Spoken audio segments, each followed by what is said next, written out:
Así que de nuevo, Shabbat Shalom. Si ustedes tienen su micrófono, por favor les pido que lo apaguen para que así no haya eco y todo el mundo pues pueda escuchar.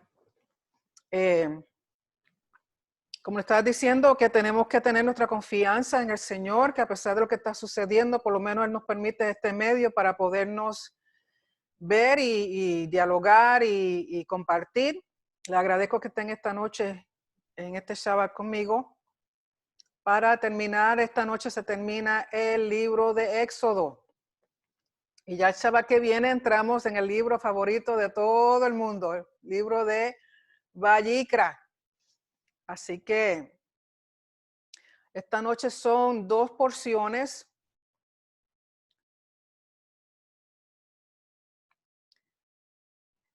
Que son la porción de Vayakhel, que significa y congregó, y la porción de Pekudei, que significa cuentas o inventario.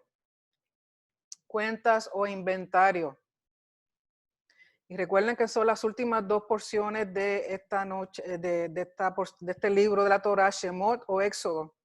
También hoy comienza lo que se llama Shabbat HaKodesh. Shabbat HaKodesh, Jodesh, que significa el Shabbat del mes. ¿Por qué? Porque ya el miércoles que viene, Dios mediante, entramos en un mes nuevo, una luna nueva, que va a ser el mes de Aviv o el mes de Nisan. Y recuerden que ya al entrar ese nuevo mes es el nuevo año bíblico. El nuevo año bíblico con el cual comenzamos a contar las fiestas, empezando en el mes de Aviv.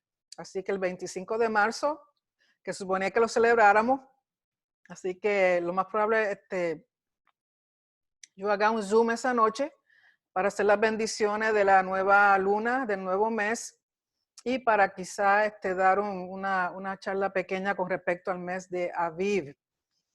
También en términos de los escritos apostólicos, correspondiente a esta porción de la Torah, está el libro de Hebreos, capítulo 8, verso 1 al 12, y el capítulo 9, verso 1 al 11. Y quizá en eso es que voy a detenerme un poquito más, porque quiero hablar del sacerdocio de Yeshua comparado con el sacerdocio arónico, ya que está en estas últimas 2 porciones.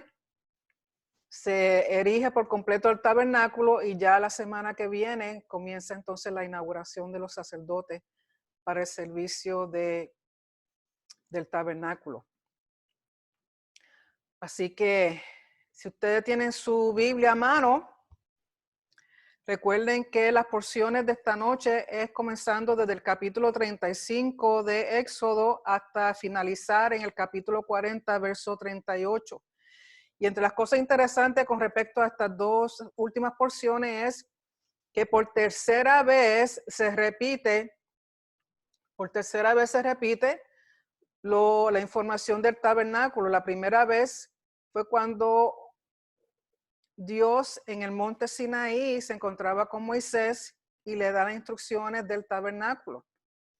Luego entonces en esta porción tenemos que Moisés se dirige al pueblo dándole las instrucciones que él mismo recibió del Señor con respecto al tabernáculo, y se escogen a las personas que van a diseñar todas las cosas que se van a hacer. Y básicamente una repetición de lo que hemos estado hablando en las últimas porciones que hemos hablado. Y la importancia de eso es que son 3 etapas. Está la instrucción como tal, luego está la ejecución de esas instrucciones y por último va a haber la inauguración o el erigir por completo el tabernáculo para entonces ponerlo a funcionar. Pero son 3 veces que estas instrucciones se dan, que estos detalles se dan, que básicamente una repetición. Quizá en esta porción se da un poquito de detalle extra sobre ciertas cosas, pero básicamente es lo mismo que hemos estado hablando. Así que el verso 30, en capítulo 35 tenemos de nuevo que Dios se habla de nuevo de todo lo del Mishkan, que Moisés entonces convoca a toda la asamblea, a todo el pueblo, ¿para qué? Para darle las mismas instrucciones que él recibió de parte del Señor. Y piden todo lo que necesitan, todos los materiales que necesitan. Y entre las cosas que es importante de estos materiales es que todo tiene que ser voluntariamente, tiene que traer todas estas cosas como ofrendas a Dios voluntariamente, que salga del corazón del individuo. Porque es la intención, cuando las ofrendas se dan, la intención con cuáles se dan, ya sea poco, sea mucho, es la intención con la cual uno da una ofrenda al Señor. Y comienzan entonces escogen a Betzaleel y a Aholiab como las personas que se van a encargar de diseñar y de poner las cosas todas como deben ser. De nuevo, y Dios sobre todas las cosas repite una y otra vez que a los sabios de corazón Él le ha dado de su propio espíritu para que puedan hacer todas las cosas que Él ha pedido. Y recuerden que quien vio todo esto fue Moisés, ninguno de ellos vio lo que van a hacer. Por lo tanto, lo que explica Moisés tiene que ser una forma que ellos puedan entender, y por eso el Espíritu Santo es quien ayuda a que ellos interpreten lo que Moisés vio en el monte. Porque una de las cosas que tenemos que ver es que al realizar este tabernáculo, al realizar este Mishkan, lo que se está haciendo es una copia de lo que está en el cielo, una copia del tabernáculo o del templo celestial. ¿Con qué propósito? Como hemos dicho desde Génesis, que el propósito de Dios es hacer un microtemplo, un microcosmo aquí en la tierra, de su espacio sagrado celestial, o sea, donde Dios se encuentra en el ámbito espiritual. Ese espacio sagrado Dios lo quiere traer a la tierra como un microcosmo del universo, como un microtemplo del macrotemplo que existe en el cielo. Y todo es ¿para qué? Para poder morar con su creación aquí en la tierra. Y el capítulo 37, lógico, no voy a leer todo esto porque ya es una repetición, pero para darle una idea, en el 37 comienzan entonces a hacer el arca y todas las piezas, el oro, la plata, el cobre, todo se va usando, dónde se van a colocar las cosas, la menora. En el capítulo 38 habla sobre el altar de bronce, sobre la fuente de bronce, de eso hemos hablado.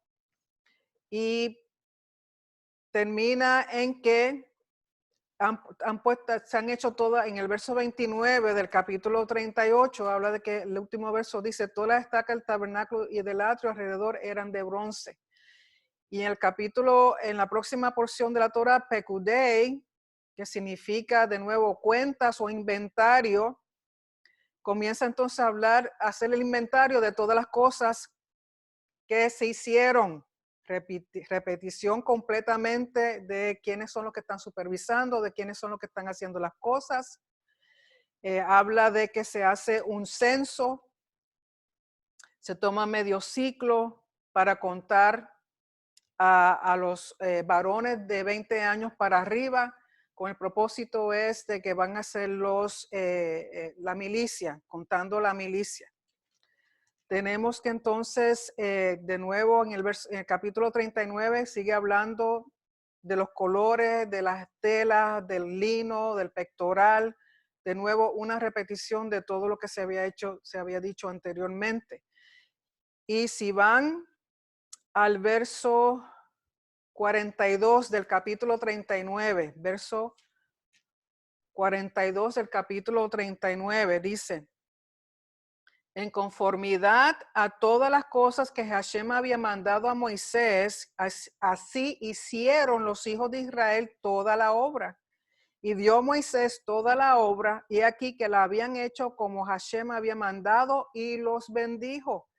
Lo que los comentaristas dicen con respecto a esos versos, con respecto a esto, es que es muy parecido a lo mismo que Dios hizo y dijo cuando la creación. Recuerden que Dios en 6 días, así como Él estaba creando y cada día tenía algo en particular, de igual manera, según se está haciendo el tabernáculo, se relaciona con la creación, que cada día, cada mueble corresponde a un día. Recuerde que son 6 muebles correspondientes a los 6 días de la creación, y que no es hasta que todo está hecho, es que Dios entonces bendice todo lo que ve y dice, está ¿cómo es?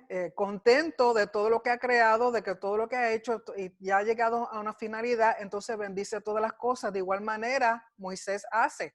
O sea, que se ve una relación entre el hacer el Mishkan con la creación. Todo está asociado. Todo está asociado. O sea, que el tabernáculo viene siendo como una forma aquí en la tierra, haciendo el mismo acto de creación que Dios hizo en los primeros 6 días cuando Él creó al mundo. Y en este caso, quienes están asumiendo el rol de Dios en creación son los levitas y son los sacerdotes. Y todo es con el propósito de ¿qué? De establecer un espacio sagrado donde Dios pueda morar con su pueblo. Y entre las cosas que dice, si vamos al capítulo 40, dice, luego Hashem habló a Moisés diciendo, en el primer día del mes primero harás levantar el tabernáculo. Y ese viene siendo el primero de Aviv. Recuerden que después que ocurre la Pascua, el calendario cambia en el sentido de que ya no es Tishri el primer mes del año, sino que es Aviv. Por lo tanto, el miércoles que viene, el miércoles marzo 25, Dios mediante, viene siendo ese día en el cual el tabernáculo se levantó. Ese primer día del mes primero hará levantar el tabernáculo de reunión, y pondrás en él el arca del testimonio y la cubrirás con el velo. Meterás la mesa y la pondrás en orden. Meterás también el candelero y encenderás sus lámparas. Y pondrás el altar de oro para el incienso delante del arca del testimonio. Y pondrás la cortina delante a la entrada del tabernáculo. Después pondrás el altar del holocausto delante de la entrada del tabernáculo de reunión. Luego pondrás la fuente entre el tabernáculo de reunión y el altar y pondrás agua en ella. Finalmente pondrás el atrio alrededor y la cortina a la entrada del atrio. ¿Y a quién le corresponde hacer esto? A Moisés, porque recuerden que Moisés en este momento, él está tomando todos los roles. Rol como rey, rol como líder, rol como sumo sacerdote, rol como intermediario. O sea, él está tomando todo, rol como profeta. Aquí él hace todo. ¿Por qué? Porque él fue el que vio y habló directamente con Dios con respecto a todas estas cosas. Luego el verso 9 dice, y tomarás el aceite de la unción y ungirás el tabernáculo y todo lo que está en él. Recuerden el aceite especial que Dios mandó hacer. Y lo santificarás con todos sus utensilios y será santo. O sea que una vez que todo ya está hecho, tiene que ungirlo. ¿Por qué? Porque esa unción va a separar todo lo que está hecho simplemente y solamente para el servicio de Dios.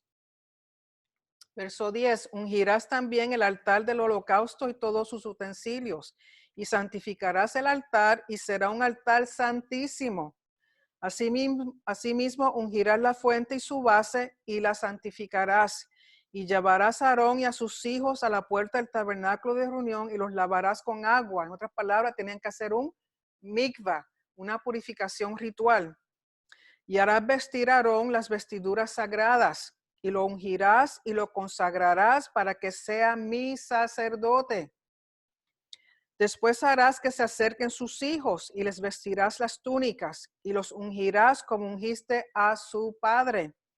Y serán mis sacerdotes y su unción les servirá por sacerdocio perpetuo por sus generaciones. Y Moisés hizo conforme a todo lo que Hashem le mandó, así lo hizo. Así, en el día primero del primer mes, en el segundo año, o sea, ya el segundo año que ellos están en el desierto, desde que salieron de Egipto.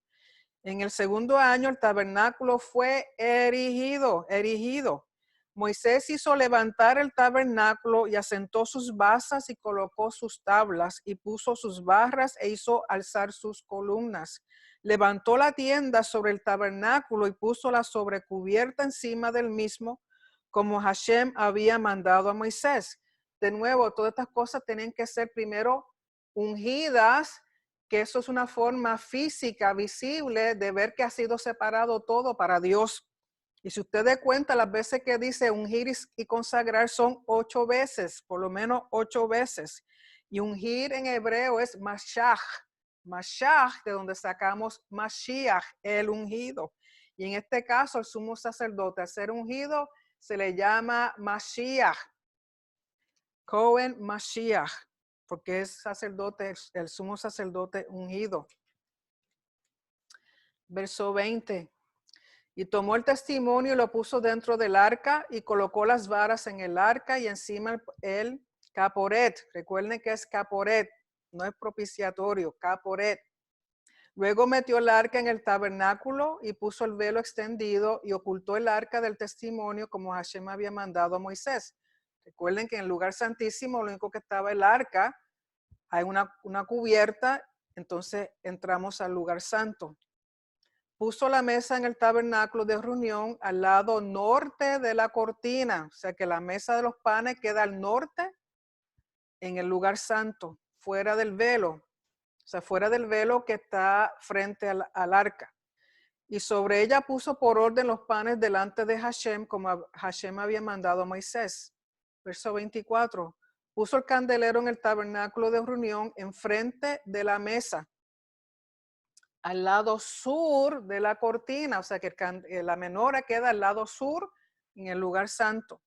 Y encendió las lámparas delante de Hashem como Hashem había mandado a Moisés. Puso también el altar de oro en el tabernáculo de reunión delante del velo y quemó sobre el incienso aromático, como Hashem había mandado a Moisés.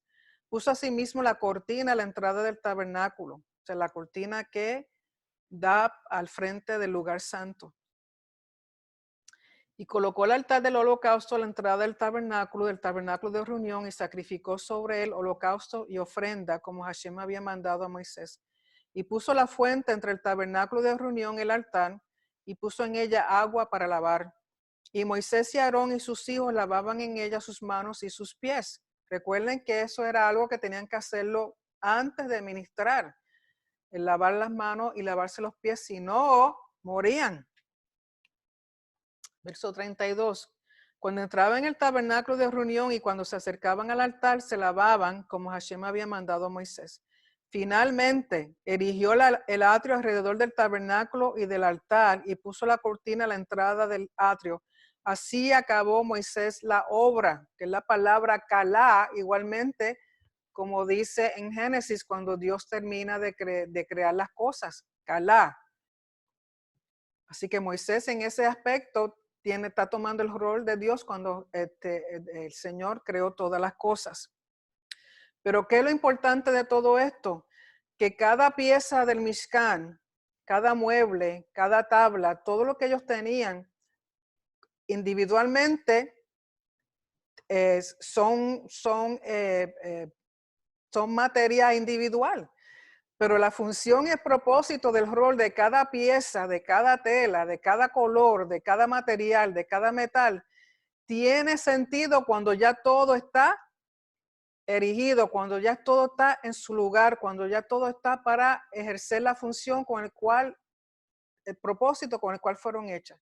Igualmente como nosotros, cada uno de nosotros individualmente tenemos nuestros dones, nuestros talentos, nuestras individualidades, pero en términos del reino de Dios es cuando estamos unidos, juntos, es que realmente llevamos a cabo la función que Dios quiere y que cada uno de nosotros seamos tabernáculos, seamos un templo y todos unidos creamos ese espacio sagrado para que Dios more en medio nuestro, pero también en nosotros. Ese es el propósito.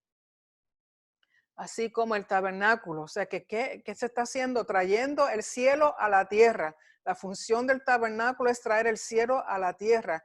Es un espacio, un lugar sagrado en el cual se une tanto las cualidades y las cosas de lo espiritual con lo físico. Es trayendo a Dios en medio nuestro.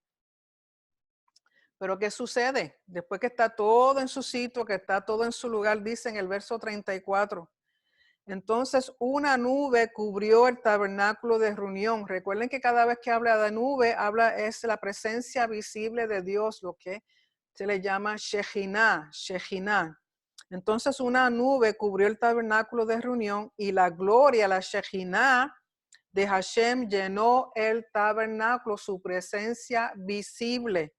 Y no podía Moisés entrar en el tabernáculo de reunión porque la nube estaba sobre él y la gloria, el kavod, el peso, la presencia visible de Hashem lo llenaba.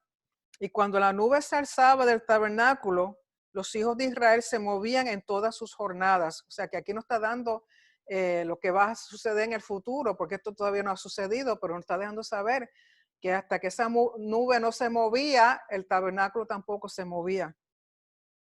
Verso 37, pero si la nube no se alzaba, no se movían hasta el día en que ella se alzaba, porque la nube de Hashem estaba de día sobre el tabernáculo y el fuego estaba de noche sobre él, a vista de toda la casa de Israel en todas sus jornadas. Entonces, ¿qué sucede? Que aquí estas dos porciones terminan ya con el establecimiento completo del Mishkan. Todo está en su lugar, todo está erigido, todo está preparado, todo está establecido y Dios entra, porque como hemos dicho otras veces, uno puede tener una casa, pero no hasta que la casa se llena de personas, de las personas que van a vivir ahí, no realmente se convierte en un hogar. Por lo tanto, el Mishkan estaba todo preparado, todas las cosas en su sitio, pero no fue hasta que la gloria de Dios, su presencia misma, vino a detenerse, a pararse, a entrar sobre el tabernáculo, que entonces ese tabernáculo recibió por completo la función con el cual había sido establecido, que era crear ese espacio sagrado en el cual Dios puede morar aquí en la tierra, en medio de su pueblo, pero también con el propósito de estar en cada uno de sus hijos, en cada uno individualmente de las personas. Por lo tanto, es con la presencia de Dios que realmente este Mishkan tiene importancia y que sabemos que luego en el futuro va a ser el templo. Por eso hoy día el judío añora tanto que el templo se construya de nuevo porque desean que la presencia visible, esa Shejinah de Dios, como ocurrió aquí en el tabernáculo, en el Mishkan, y como ocurrió en el primer templo, que ocurra de nuevo. Ellos desean, eso es lo que ellos anhelan. Por eso tanta deseo de construir el tercer templo. Es más, con lo que está sucediendo hoy día, con la cuestión del coronavirus y las personas pues teniendo que quedarnos en las casas, no se puede viajar, no se pueden hacer muchas cosas. Ellos los ven como una señal del Mesías, de que el Mesías está pronto por llegar. Y entre las cosas que está sucediendo, como estaba diciendo al principio, que un día como hoy, que es un Shabbat, un viernes,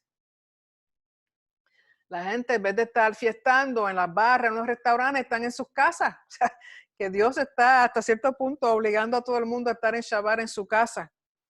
Y es interesante, creo que salió hace unos días que el Papa declaró al mundo entero que celebren el Shabbat. Así que imagínense, el Papa mismo diciendo que celebren el Shabbat. Y el judío lo interpreta como que esos son señales de que Yeshua, lógico, ellos no ven que sea Yeshua, pero que el Mesías venga. Para ellos, por primera vez, para nosotros va a ser la segunda vez.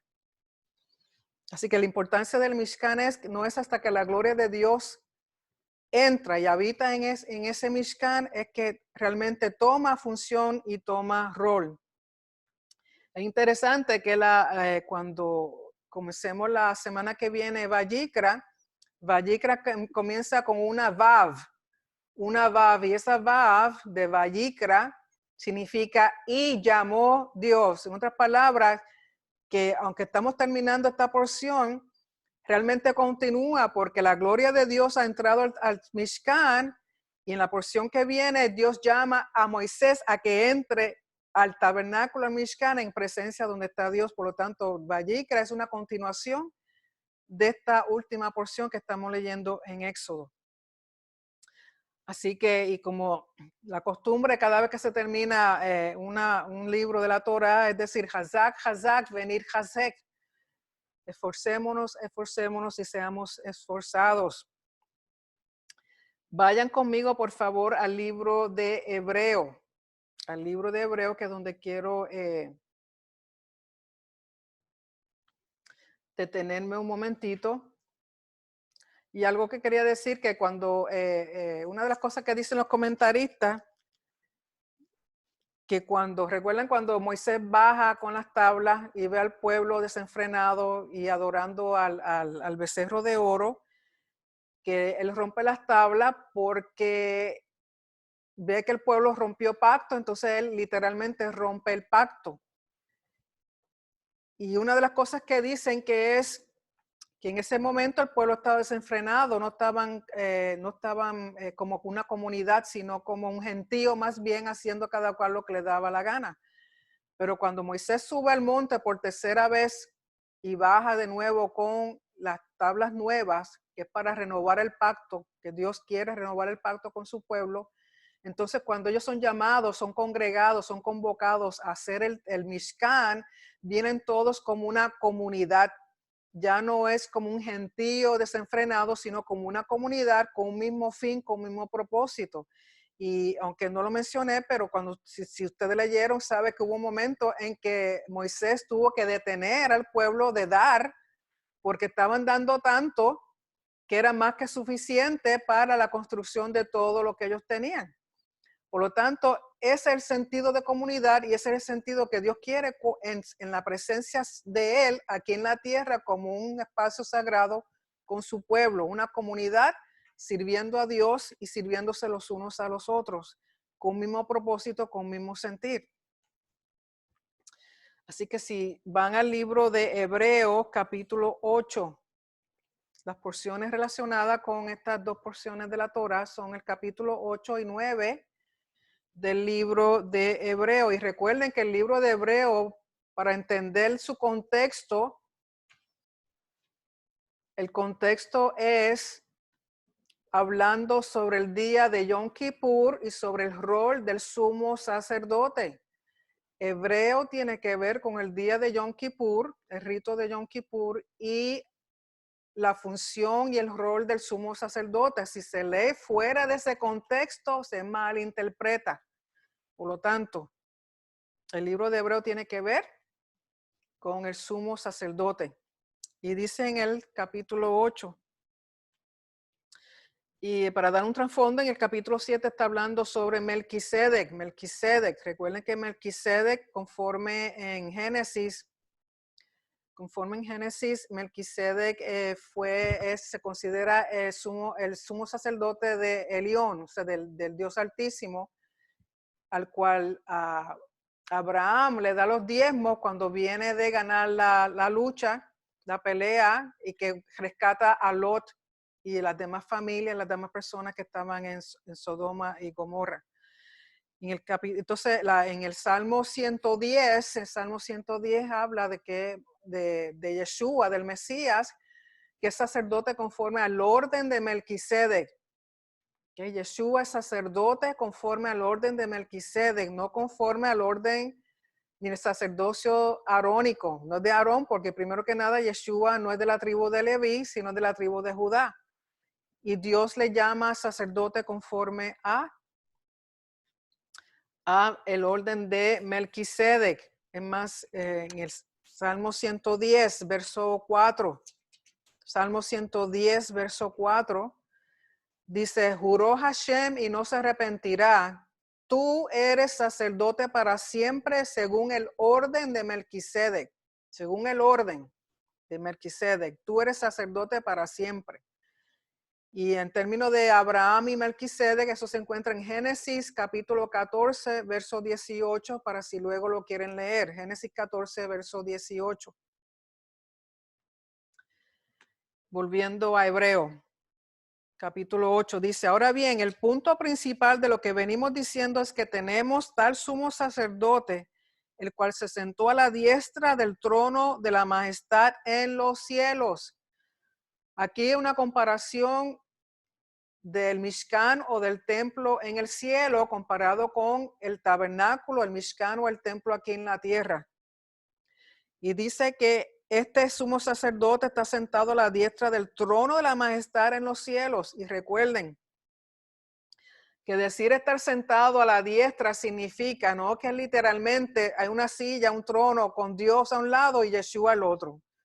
Lo que quiere decir es conforme a como era en Jerusalén, el templo en el monte Sión, el templo, y al lado al sur del templo era el palacio del rey. Por lo tanto, el palacio del rey significa sentarse a la diestra del Padre. ¿Por qué? Porque el palacio del rey estaba al sur y para el hebreo el sur viene siendo la derecha. ¿Okay? La derecha. Por lo tanto, si estaba al sur, estaba sentado a la derecha o la diestra del trono, que es donde está sentado Hashem, en su templo. Igualmente en el cielo, o sea que en el cielo sería el templo, el trono de Dios, y al lado el palacio del rey. De nuevo, no es que hayan dos tronos, uno al lado del otro, donde está el Padre y está Yeshua, que sabemos que eso no funciona así. Así que la diestra significa el palacio del rey a la diestra del templo. Dice, ministro del santuario y de aquel verdadero tabernáculo que levantó el Señor y no el hombre. ¿Okay? Está comparando el tabernáculo, el templo del cielo con el tabernáculo de aquí.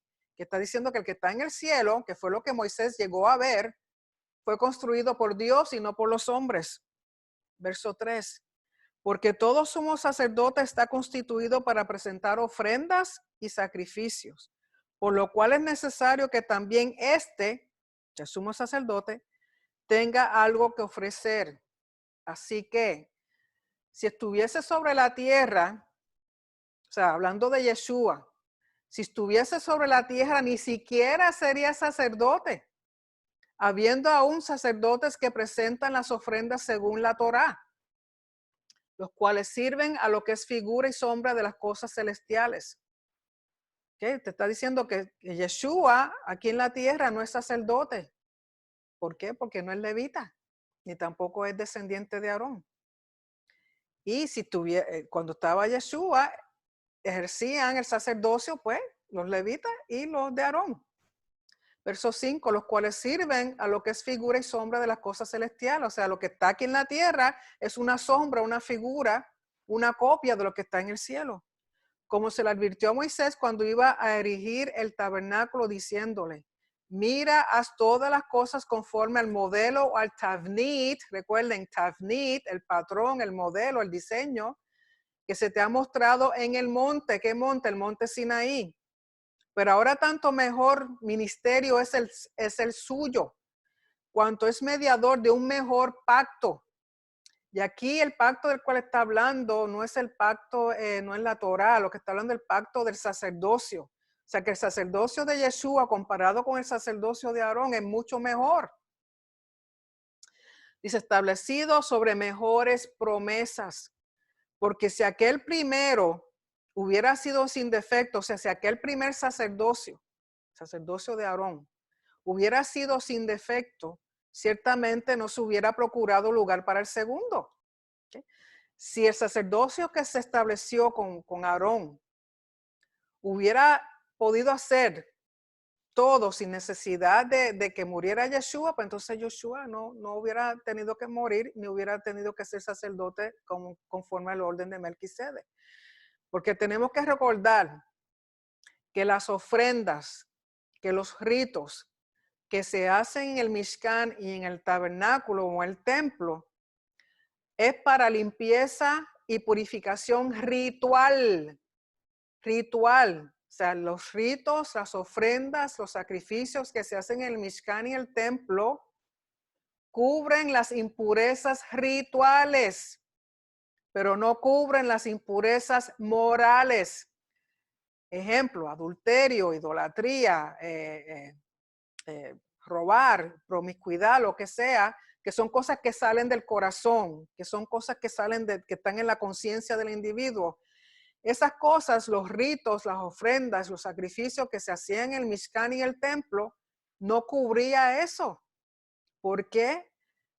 Porque las ofrendas del tabernáculo, del Mishkan, del templo, eran ritos que limpiaban por encima, lo físico, lo que se ve. Pero lo que está en el corazón del hombre, nadie lo ve más que Dios mismo.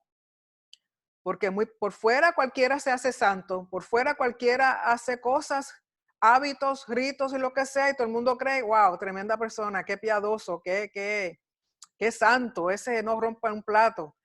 Pero nadie sabe lo que está en el corazón del hombre más que Dios. Por lo tanto, es ahí donde la ofrenda de Yeshua, su sangre, es lo que viene a limpiar las impurezas morales que los ritos no pueden hacer. Verso 8. Porque reprendiéndolos dice, he aquí vienen días, dice el Señor, en que estableceré con la casa de Israel y la casa de Judá un pacto renovado, no es nuevo. Recuerden que no es nuevo, es un pacto renovado.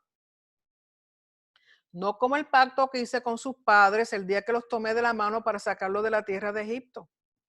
Porque ellos no permanecieron en mi pacto y yo fui su esposo, dice el Señor. Muchas traducciones dice, y yo me desentendí de ellos. Esa es una traducción de en griego y fue mal traducida. Lo que debe decir es, y yo fui su esposo, dice el Señor. Por lo cual este es el pacto que haré con la casa de Israel después de aquellos días, dice el Señor. ¿Y cuáles son después de aquellos días? Después de aquellos días, después que Yeshua dio su vida y resucitó y se sentó a la diestra del Padre. Pondré mis leyes o mi Torá en la mente de ellos y sobre su corazón las escribiré y seré a ellos por Dios y ellos me serán a mí por pueblo.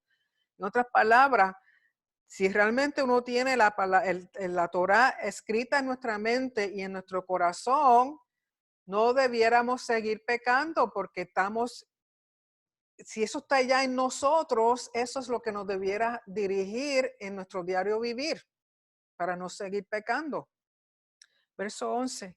Y ninguno enseñará a su prójimo ni ninguno a su hermano diciendo, conoce al Señor, porque todos me conocerán, desde el menor hasta el mayor de ellos, porque seré propicios a sus injusticias y nunca más me acordaré de sus pecados y de sus iniquidades. Ese es lo ideal, eso es lo ideal que Dios desea para cada uno de nosotros, que se va a lograr, comenzó ya a lograrse por medio de lo que hizo Yeshua y que será cumplido en su totalidad en la era mesiánica cuando Yeshua regrese. Dice, al decir, el verso 13, al decir nuevo, ha dado por viejo al primero. ¿Y qué nuevo y qué viejo? El sacerdocio. Está hablando del sacerdocio, no está hablando de la Torá.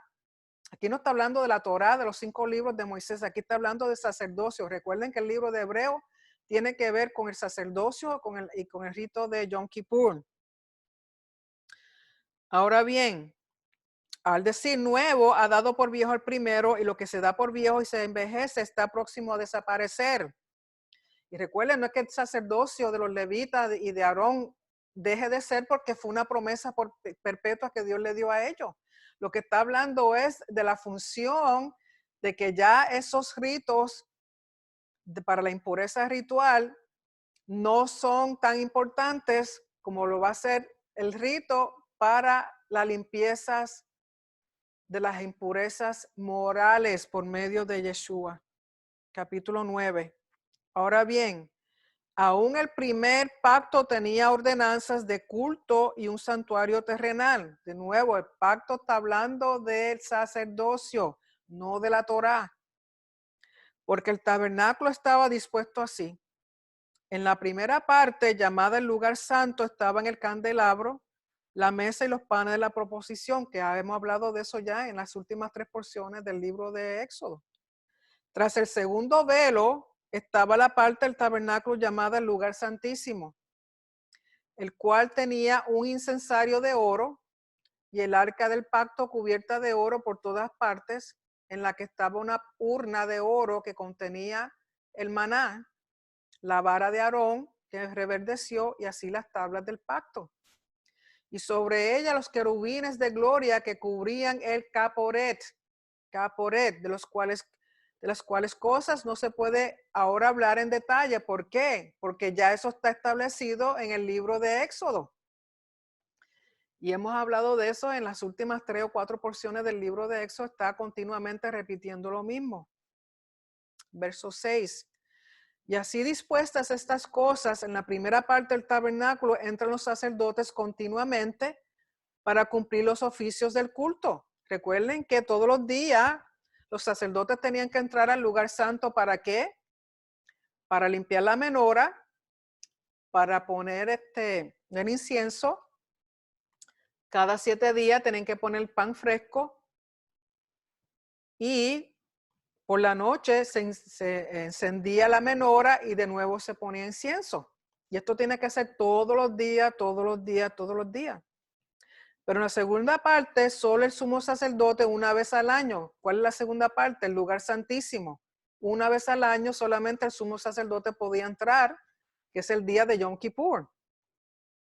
Y dice, no sin sangre, la cual ofrece por sí mismo y por pecados de ignorancia del pueblo. O sea que cuando el sumo sacerdote entra en Yom Kippur, al lugar santísimo, tiene que ir con una ofrenda de sangre. Y esa sangre representa al sumo sacerdote y los demás sacerdotes, representa a su familia, representa a todo el pueblo de Israel. Verso 8. Dando al Espíritu Santo a entender con esto que aún no se había manifestado el camino al lugar santísimo. Entre tanto, que la primera parte del tabernáculo estuviese en pie. En otras palabras, ¿qué camino al lugar santísimo? Está hablando del camino que Yeshua establece en el lugar santísimo que Él establece en el cielo. ¿Por qué? Porque a través de Yeshua, no nosotros, a través de Yeshua que tenemos acceso al trono directo de Dios.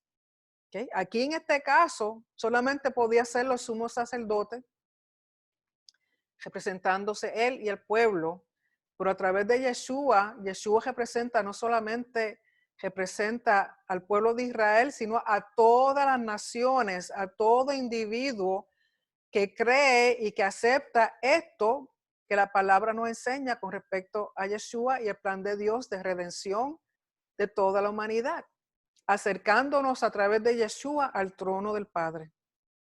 Verso 9. Lo cual es símbolo para el tiempo presente, según el cual se presentan ofrendas y sacrificios que no pueden hacer perfecto en cuanto a la conciencia. O sea, estos ritos, estas ofrendas que se hacían en el Mishkan y en el templo, no podían hacer una persona perfecta en el sentido de que de conciencia, que es lo que estás diciendo ahorita. Lo que sale del corazón, esas impurezas morales, esas cosas que solamente Dios sabe que está en nuestros corazones y en nuestras mentes, porque nadie sabe lo que está en el corazón de ningún individuo, porque es muy fácil engañar a la gente, como dije, portándose santo, piadoso, haciendo las cosas para que todo el mundo vea que uno está bien, pero el que sabe realmente cómo estamos nosotros por dentro es Dios.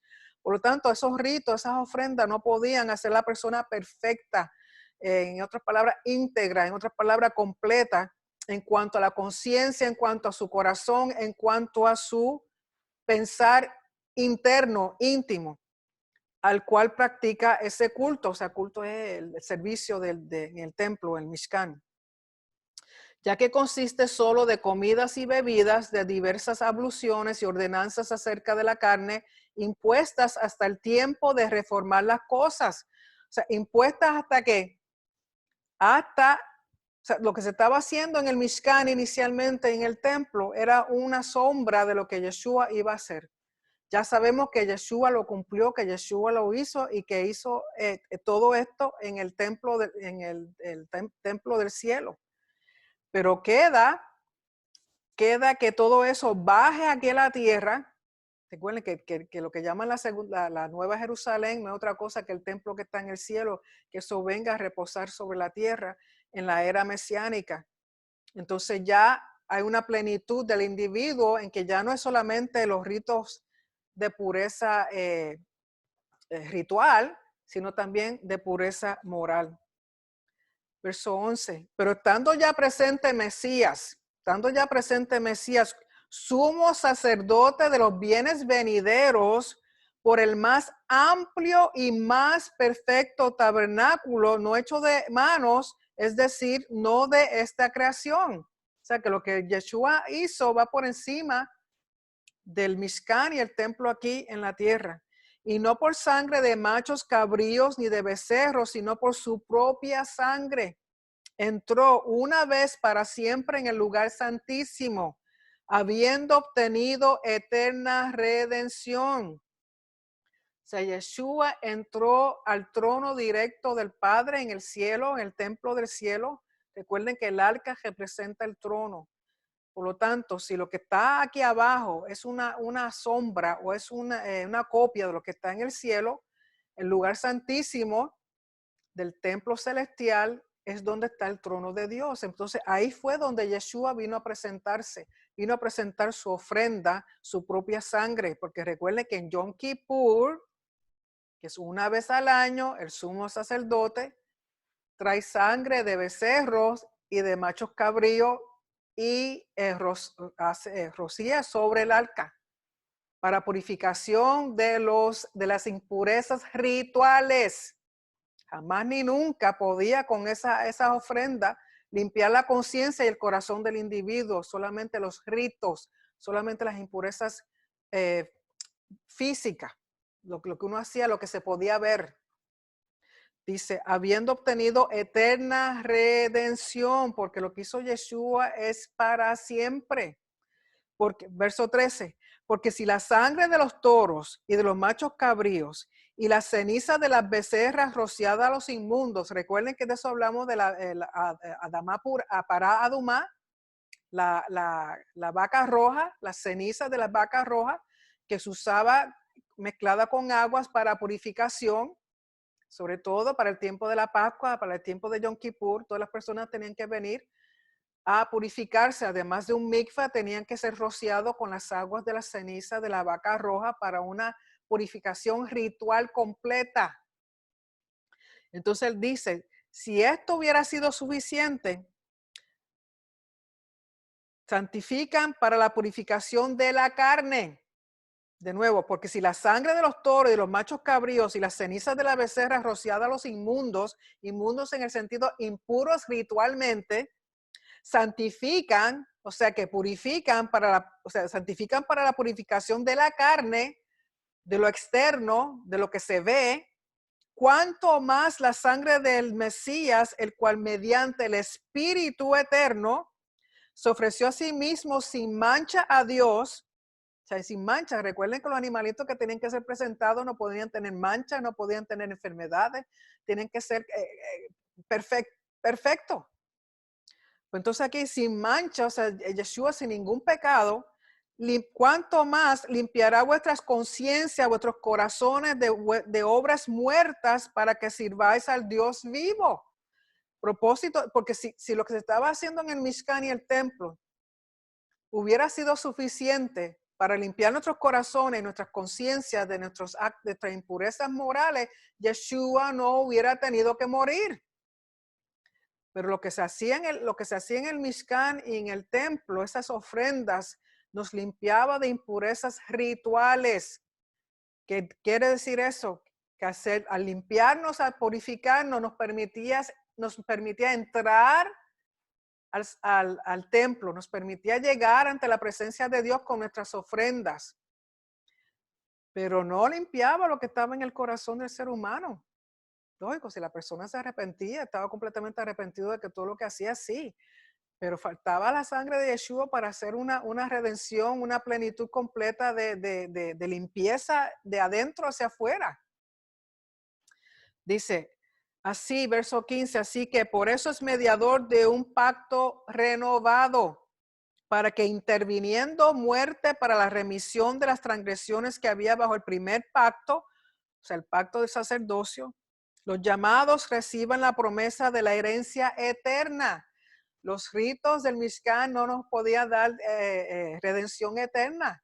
Por eso todos los días había ofrenda, todas las fiestas había ofrenda, todo Yom Kippur había ofrenda. Se hacía anualmente, consecutivamente, año tras año, día tras día, mes tras mes, pero con Yeshua se tuvo que hacerlo una sola vez. Porque donde hay testamento, es necesario que intervenga muerte del testador. Aquí está hablando de un testamento regular, o sea, como lo que llaman hoy día un living will. Si tú haces un living will, para cuando tú te mueras, se sepa qué se van a hacer con tus cosas y a quién tú le vas a dejar herencia y cosas así. Porque el testamento con la muerte se confirma, pues no es válido entre tanto que el testador vive, de donde ni aún el primer pacto fue instituido sin sangre. O sea, eso quiere decir que todos los pactos sabemos que tiene que haber sangre. ¿Para qué? Para que sea confirmado. Porque habiendo anunciado Moisés todos los mandamientos de la Torá, todo el pueblo tomó la sangre de los becerros y de los machos cabríos con agua, lana escarlata e hisopo, que estas son las mismas cosas que se usan para cuando se está haciendo las aguas de las cenizas de la vaca roja para purificación. Se usan los mismos elementos. Y roció el mismo libro, o sea, la Torá, los mandamientos, las tablas, y también a todo el pueblo, diciendo, esta es la sangre del pacto que Dios os ha mandado. Y además de esto, roció también con la sangre el tabernáculo y todos los vasos del ministerio. ¿Por qué? Porque al rociarle sangre al pacto y rociar sangre al pueblo y a todas las cosas que está haciendo, uniendo a través de sangre esos dos elementos, la Torá, y en aquel caso también había un altar, la Torá, el altar que representan a Dios y al pueblo, tiene que rociarlos ambos. ¿Para qué? Porque esa sangre entonces los une y confirma el pacto entre ellos. Por eso la sangre de Yeshua es lo que nos confirma y nos une a Dios. Dice, casi todo es purificado según la Torá, con sangre, y sin derramamiento de sangre no hay remisión o no hay liberación o no hay jubileo. Otras palabras, este pacto, esta sangre que está haciendo, cancelando todas las deudas como sucede en el jubileo. Eso es lo que dice. Algunas traducciones dicen que sin la remisión, sin derramamiento de sangre no hay perdón de pecado. No es perdón de pecado. No está hablando de eso. Lo que está hablando de una remisión, de un jubileo, de una liberación completa de toda deuda. O sea, es solamente con la sangre de Yeshua que se logra eso. Verso 23. Fue pues necesario que la figura de las cosas celestiales fuesen purificadas así. O sea, si se hace aquí en la tierra, se purifican todos los elementos y todos los materiales y todas las cosas del Mishkan y del templo de aquí, cuanto más las de lo que está en el cielo. Pero las cosas celestiales mismas con mejores sacrificios que esto. Porque no entró Mesías en el santuario hecho de mano, figura del verdadero, sino en el cielo mismo para presentarse ahora por nosotros ante Dios. Y no para ofrecerse muchas veces como entra el sumo sacerdote en el lugar santísimo cada año con sangre ajena, o sea, en Yom Kippur. De otra manera, le hubiera sido necesario padecer muchas veces desde el principio del mundo. Pero ahora, en la consumación de los siglos, se presentó una vez para siempre por el sacrificio de sí mismo para quitar de en medio el pecado. ¿Qué tipo de pecado? El pecado del corazón, lo que representa pecado, impureza moral. Y de la manera que está establecido para los hombres que mueran una sola vez, y después de esto el juicio. Así también Mesías fue ofrecido una sola vez para llevar los pecados de muchos, y aparecerá por segunda vez sin relación con el pecado para salvar a los que le esperan. Para salvar a los que le esperan. O sea que la salvación no es, ¿cómo es? Para salvar a los que le esperan, por lo tanto, somos salvos. Es un proceso. Cuando uno viene a Yeshua, comienza el proceso de la salvación, pero todavía no ha sido culminada. Igualmente que el proceso de la redención, igualmente que el proceso de la santificación, igualmente que el proceso de la justificación. Todo eso es un proceso que será culminado el día que Yeshua regrese y comience a reinar desde Jerusalén en la era mesiánica. Entonces, todos estos procesos por los cuales hemos comenzado llegarán a la culminación, la redención final. Pero tiene que ser a través de Yeshua, porque es Yeshua el que llevó su propia sangre ante la presencia del trono de Dios para darnos acceso al trono por medio de él, no nosotros, porque el único que puede entrar al lugar santísimo es el sumo sacerdote. Por eso Yeshua, siendo de la orden de Melquisedec, pudo entrar al lugar santísimo del templo en el cielo, así como el sumo sacerdote de aquí en la tierra, que es un levita, descendiente de Aarón, puede entrar al lugar santísimo del templo o del Mishkan aquí. Por lo tanto, la diferencia entre el sacerdocio arónico y el sacerdocio de Yeshua es que Yeshua es según el orden de Melquisedec en el cielo. Si Yeshua cuando estaba aquí en la tierra, él no podía ministrar en el tabernáculo, en el templo, porque él no es sacerdote, ni siquiera el levita. Por lo tanto, sus funciones son en el cielo. Pero cuando regrese, regresa ya no relacionado con la cuestión del pecado, porque ya no viene a morir, viene a reinar. Entonces viene a traer salvación. ¿Y qué salvación conforme al entendimiento judío? Es vivir en la tierra, teniendo el templo funcionando, teniendo el Mesías como rey y teniendo paz de todos los enemigos que están alrededor. Ya no tienen que pensar en que va a haber guerra, ya no tienen que pensar en que los van a dominar, en que los van a matar. O sea, eso es la salvación conforme al judío. Estar viviendo en la tierra de Israel bajo el reinado del Mesías y con el templo activo que representa la presencia visible de Dios sobre la tierra. Así que eso era lo que quería traer en correlación con el Mishkan o el templo. ¿Por qué? Porque ya empezamos la semana que viene el libro de Vayikra, y el libro de Vayikra comienza a hablar de los ritos, de las ofrendas, para qué las ofrendas, hay diferentes ofrendas de acuerdo a diferentes impurezas que se cometen. Y recuerden que el propósito es, una cosa es impureza ritual y otra cosa es impureza moral. Yeshua funciona a través de que limpia la impureza moral, que es lo que nadie puede ver en cada uno de nosotros, al menos que la persona sea abiertamente, o sea, que le importe tres pitos y haga las cosas delante de todo el mundo, que entonces ya uno sabe cómo está el corazón de ese individuo. Pero sabemos que la mayoría de las personas no revelan lo que están en su corazón, revelan lo que quieren que los demás vean. Por lo tanto, el único que realmente sabe lo que está en nuestros corazones es Dios, y por eso la ofrenda que Yeshua hizo de dar su vida por nosotros es lo que realmente nos perfecciona ante los ojos del Padre en términos no tan solo físicos, sino físico, espiritual, en nuestra mente, en nuestro pensar, en todas las facetas de nosotros, porque no podemos separar lo espiritual de lo físico, ni el pensamiento de lo espiritual. O sea, todos como así como el Mishkan, que cada cosa individualmente era importante, pero la función principal y el rol principal de todas las cosas era cuando estaban todas juntas funcionando, haciendo su labor para el Mishkan.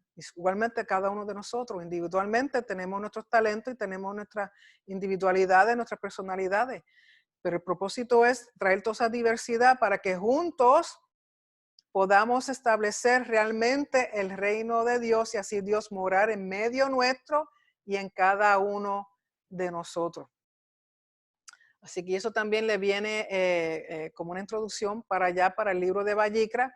Cuando comencemos la semana que viene, es importante entender las ofrendas, porque Yeshua representa todo lo que se habla en la Torah, todo lo que se enseña en la Torah, está relacionado con Yeshua.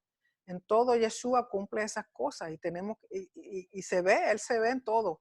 Por lo tanto, tenemos que tener entendimiento y conocer el contexto de las cosas para que podamos realmente conocerla, entenderla y aplicarla. Así que con eso vamos entonces a tomar un tiempito para preguntas.